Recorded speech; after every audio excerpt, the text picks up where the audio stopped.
Hey, this is Chris here for Guitar.com at NAMM 2019, and I'm here with Bob Taylor on the Taylor booth, who's going to talk to us a little bit about the company's work in sustainability and conservation. So how are you, Bob? I'm great, Chris. It's great to be here. Thanks. And you and I have talked about some of this over email, too. It's fun.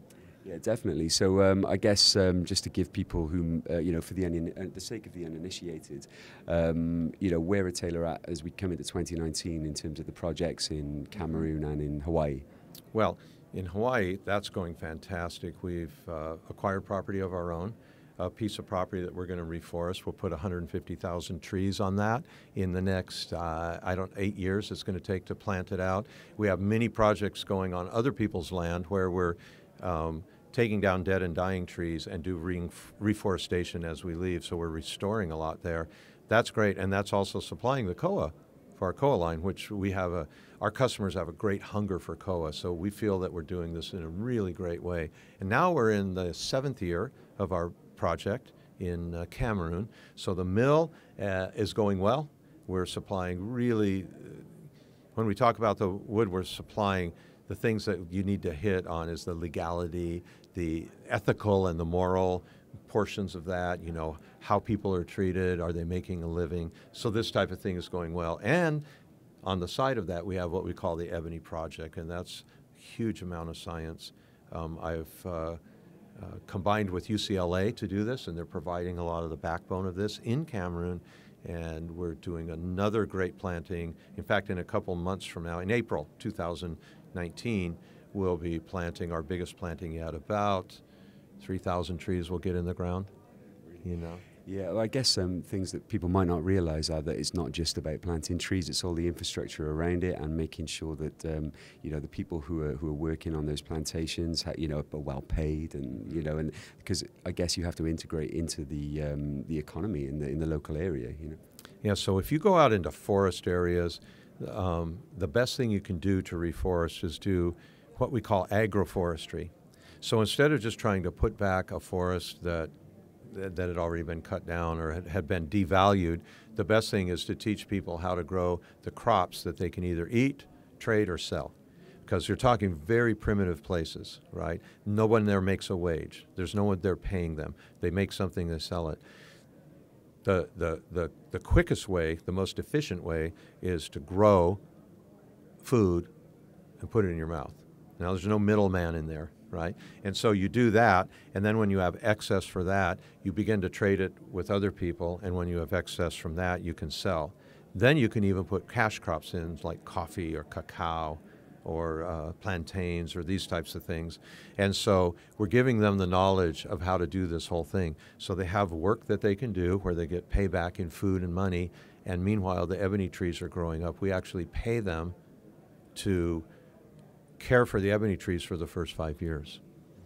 Great, and one of the things that we've spoken about previously as well is that obviously wood will always dominate the conversation when it comes to sustainability with guitars, but there are many other parts to a guitar that aren't wood, such as abalone, and a lot of people probably have no idea where the abalone comes from, where the bone nut on a guitar comes from, and things like that. So, how do you feel about that, and what work does Taylor do in those areas? Abalone is a good one because abalone is grown now. Almost all abalone is controlled. You can't fish in any natural areas in the United States or most other places for abalone. It's mostly grown in farms, or there's an area where a cooperative could work. Our abalone actually goes from Baja California, which has some of the very best fisheries. This was designed 50 years ago, and it's super sustainable. So the abalone is grown, and they don't grow it on purpose, but they don't over-harvest it. So they know the inventory, and they fish it at a rate. And abalone is harvested for the meat, and the meat's not on CITES. The shell is a discarded piece, but the shell is on CITES. So this is a real disconnect with the laws, because it shouldn't be a CITES thing in the first place, because it's not grown for the shell, it's grown for the meat. It's a food source. But this discarded piece has CITES on it, and that's just trouble you have to go through. The CITES isn't a problem, the sustainability is, and so you've got to work from the right place. Abalone got to where it was hard to get, But since we have such great connections in Baja California, we were actually able to set up the supplies for the people in Korea who, through Indonesia, processed most of that. They had gotten to where they couldn't get it anymore. And so we went down. There's a huge cooperativo there. All the fisheries are all controlled by a government agency. They bring all this in, and we've got that abalone coming, and we know where the source is. That abalone comes back and finds its way into our guitars and almost everybody else's too.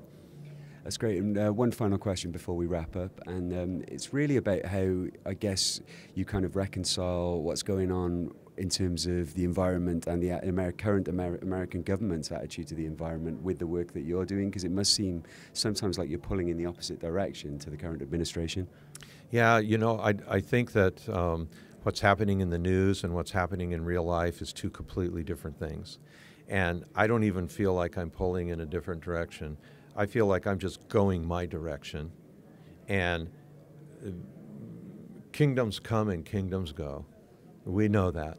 And so let people do their fight. Meanwhile, I'm planting trees. That tree, in fact, I was in a small village the other day. It was just 6 weeks ago in Cameroon, and the village erupted in this big conflict. And finally, I just said, look, you, and you see those ebony trees we planted last year? They don't care what you think. They don't care what I think. They don't care anything about all these things we're arguing over. So let's get some more in the ground, and then let's get back to arguing. Let them grow while we argue. And that's my approach. Cool. Thanks very much for that, Bob. That was great. Absolutely, Thank you. Chris. It's Chris here with Bob Taylor at NAMM 2019 for Guitar.com.